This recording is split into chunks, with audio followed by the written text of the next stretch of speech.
اور جو درد کی کیفیات ہوتی ہیں ان کو بیان کیا جاتا ہے عمومی طور پہ.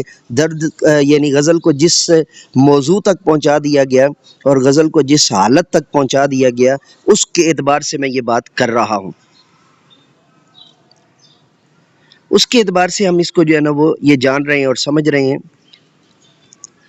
تو اس اعتبار سے چونکہ غزل کو قدیم، کبیر اور اجل اور کبار یعنی ویری فیمس، اور فیمس سے مراد یہ کہ صرف داد کی حد تک نہیں، غزل کو جو ہے وہ اس کے سٹرکچر یعنی ساختیات کے اعتبار سے جتنے لوگوں نے، جتنے شعراء نے عروج پر پہنچایا ہے، اس عروج کے اوپر غزل ہمیں جس جو ہے نا وہ بنیادی جائزہ کی، یا اس کے اگر ہم کہہ لیں کہ جو مرکزی خیال کی بات کرتی ہے، تو اس میں مرکزی خیال عمومی طور پہ یا اس کے مرکزیت کی جو بات کرتی ہے اس میں درد بہت زیادہ ہے. اب جس مرضی ہے شاعر کی غزل اٹھا کر دیکھ لیجئے، ہم تھوڑی دیر کے لیے غالب کو ہی لے لیتے ہیں تو کوئی امید بر نہیں آتی، کوئی صورت نظر نہیں آتی. اب اس کے اندر جو ہے وہ عورتوں کی باتیں تو ہمیں نظر نہیں آ رہی، لیکن اس غزل کے جو تعریف ابھی ہم نے کی ہے اس کی روح سے درد کا ایک عمیق پہلو ہمیں جو ہے نا ضرور نظر آ رہا ہے. تو غزل کے لفظی معنی ہرن کے بچہ کے ہیں. غزل ہرن کی اس دردناک آواز کو کہتے ہیں جو وہ اس وقت نکالتا ہے جب شکاری کتے اسے دبوچنے والے ہوتے ہیں اور اس کے سینگ جھاڑی میں پھنس جاتے ہیں. غزل کے لغوی معنی، غزل کے لغوی معنی شباب کی باتیں. اب یہ ہم نے جو غزل کی جو ہے وہ اصطلاحی تعریف کی ہے، جو اوپر یہ پہلی جو ہے نا، اس کو آپ اگر ہیڈنگ دینا چاہیں عزیز طلباء و طالبات، تو غزل کی اصطلاحی تعریف یہ بنے گی، اور لغوی معنی یعنی لغتاً جو ہم بات کریں گے تو غزل کے لغوی معنی شباب کی باتیں، عورتوں سے باتیں کرنے، نوجوان لڑکیوں کے چرخہ کاٹنے کے بھی ہیں. عربی شاعری میں غزل کی صنف جدا طور پر موجود نہ تھی، بلکہ عربی قصیدے میں تشبیب کی شکل میں تھی. یعنی عربی قصیدے میں جتنی بھی حجب کے تضاد میں، حجب کے متضاد جتنے بھی تعریف و تحسین کے، تشبیب کے، تعریف کے، توصیف کے پہلو ہیں، وہ سارے کے سارے جو ہے وہ اس کے اندر بیان کیے گئے. فارسی غزل ایران سے ہندوستان میں مسلمانوں کے ذریعے پہنچی. یعنی غزل بنیادی طور پہ اہل فارس کی جو ہے نا وہ پروڈکٹ ہے، اہل فارس کا جو ہے وہ بنیادی سلسلہ ہے، وہاں سے ہمارے تک پہنچی. تو مسلمانوں کے ذریعے پہنچی. اردو غزل فارسی غزل کی نقل ہے، یعنی ہم اس کو جو ہے نا وہ کہہ سکتے ہیں کہ اردو غزل جو ہے وہ ہم نے فارسی غزل سے منقول کر رکھی ہے. اس کے بعد آ جاتے ہیں جی اردو غزل کی ابتدا. اردو غزل کی اردو کی دوسری اصناف سخن کی طرح غزل کی ابتدا بھی دکن سے ہوئی. دکن میں سب سے پہلے مشتاق نے غزل گوئی کی، مشتاق پہلا شاعر، جبکہ دکن کا سب سے بڑا غزل گو ولی دکنی.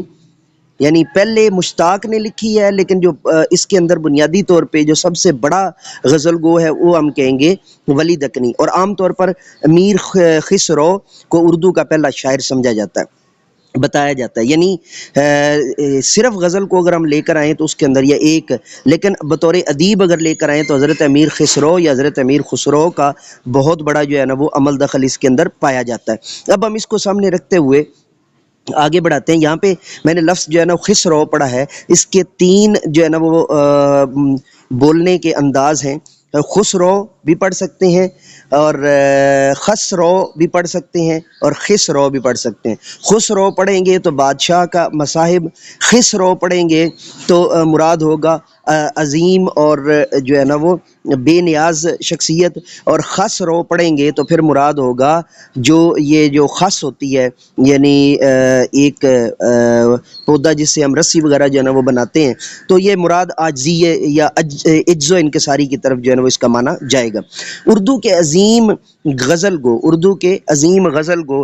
اب یہ ہمارا اگلا جو ہے نا وہ غزل کے اندر بنیادی ٹاپک ہے، اس کو آپ شہ سرخی کہہ لیجئے. شمالی ہندوستان میں غزل کی اعلیٰ درجے کی سرپرستی ہوئی. شمالی ہندوستان میں غزل کی اعلیٰ درجے کی سرپرستی ہوئی. یہاں اردو کے عظیم غزل گو میر تقی میر، میر درد. اب جب بھی میں میر تقی میر اور میر درد بولتا ہوں تو میں ان کے ساتھ صوفی لگاتا ہوں. تو یہ جو ہے نا وہ، چونکہ میں ان کو صوفی شاعر نہ صرف لکھتا ہوں بلکہ بے عین ہی مانتا بھی ہوں. حضرت مرزا غالب، حضرت مومن یعنی مومن خان مومن مرزا اور مرزا داغ یعنی مرزا خان داغ، الطاف حسین حالی، جگر مراد آبادی اور اقبال ہیں۔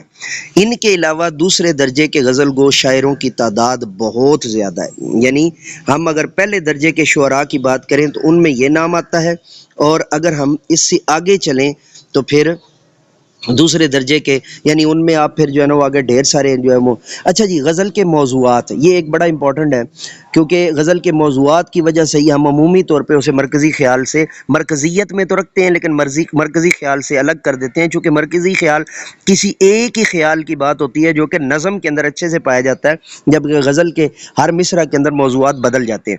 اچھا جی، موضوع کے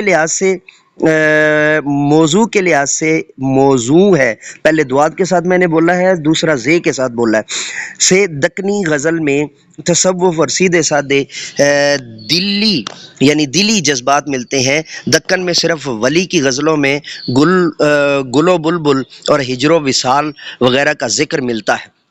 شمالی ہندوستان کی غزل میں میر سے لے کر حالی کے پہلے دور کی شاعری تک غزل میں تصوف، حسن و عشق، ہجر و وصال اور گل و بلبل کے علاوہ کچھ نہیں ملتا۔ اس دور کے شاعروں کی غزل کی ایک خاص قسم کی زبان ہے، ان میں سے صرف غالب نے زندگی کو قریب سے دیکھ کر اپنی غزلوں میں زندگی کی حقیقتوں کو بیان کیا ہے۔ حالی نے اپنی 40 برس کی عمر کے بعد کی شاعری میں غزل کو موضوع کے لحاظ سے روایتی موضوعات سے آزاد کر کے اس میں پہلی بار قومی درد اور اصلاحی رنگ کو شامل کیا۔ اقبال نے اس میں اسلامی فلسفہ خودی اور حیات خودی اور بیگانگی ذات اور بیگانگی نفس کو شامل کر کے اسے وہاں تک پہنچا دیا جہاں سے اسے آگے لے جانا ممکن نہیں تو دشوار ضرور ہے، یعنی اگر جو ہے نا وہ ناممکن نہیں تو انتہائی مشکل ضرور ہے۔ اگلی شے سرخی ہے جی غزل کی حیت کے اعتبار سے غزل کے پہلے شعر کے دونوں مصرے قافیہ اور ردیف کے پابند ہوتے ہیں، اس شعر کو مطلع کہتے ہیں۔ غزل کے آخری شعر میں اگر شاعر نے اپنا تخلص دیا ہو تو اسے مقطع کہتے ہیں۔ غزل کے تمام شعروں کی ایک ہی ردیف ہوتی ہے اور ہر شعر کا دوسرے مصرع غزل کے قافیے کا پابند ہوتا ہے۔ مطلع اور مقطع کے درمیان شعروں کو شکمی اشعار کہتے ہیں، یا جن کے اندر جو ہے نا وہ غزل کا پیٹ پایا جاتا ہے۔ اگر غزل کی کوئی ردیف نہ ہو تو وہ غزل غیر مردف ہوتی ہے۔